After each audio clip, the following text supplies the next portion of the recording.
Oh, oh yeah. Oh, yeah. You know, one of the best things about fishing for big bass is not always catching it yourself. Sometimes the cool thing is to take somebody out who's got that fire in the belly to catch a big fish. And so I hooked up with a good friend of mine, Joey Gipe. He joined me on Briery Creek Lake in Farmville, Virginia.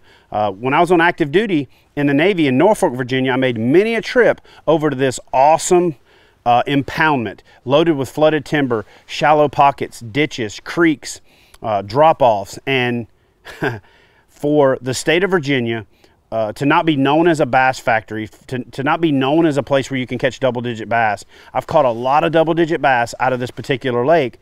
And so we fish it all day long, and I'm coaching Joey through, you know, proper casting technique and rod handling and doing some of the things so that we make sure that when I do take him to my little honey hole, that he's ready and he's got the necessary skills to tangle with the double-digit bass. So we spend most of the day fishing around the lake, catching some small fish, and I'd let these guys know, listen, we're gonna wait until the last hour, and I'm gonna take you to the place that I affectionately refer to as the pig pen. Not only have I caught several, a lot of big bass there, but I've also taken several other people who've caught their biggest bass. So everything falls into place. I go back into the pocket, I throw a swim bait at a stump that I know a big fish is laid next to because I can see her. She blows up on it and I miss her.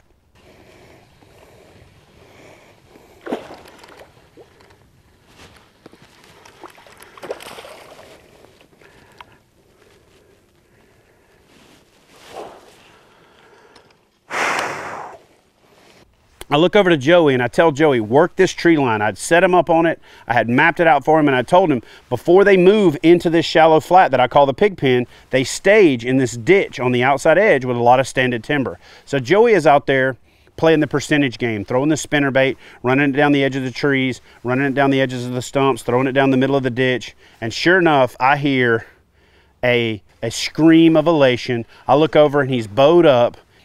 Whatever he is hooked into, which I think is a log at this point, is fixed. But as Joey approaches it and the water erupts, I know for sure he's got on one of those pig pen lunkers. So I paddle over and it's a double-digit bass. Nice one. Dang. That is a nice, holy crap. I thought I was stuck at first. I casted right over in this log timber right here. And, holy crap, I was reeling in actually pretty slow, and then it just, a dead stop. And, you know, there's so much timber over here, I was like, holy cow, I must be, you know, stuck or whatever. And then it just took off and just took the drag out as fast as it could. Just an incredible fish, once in a lifetime fish. That's huge.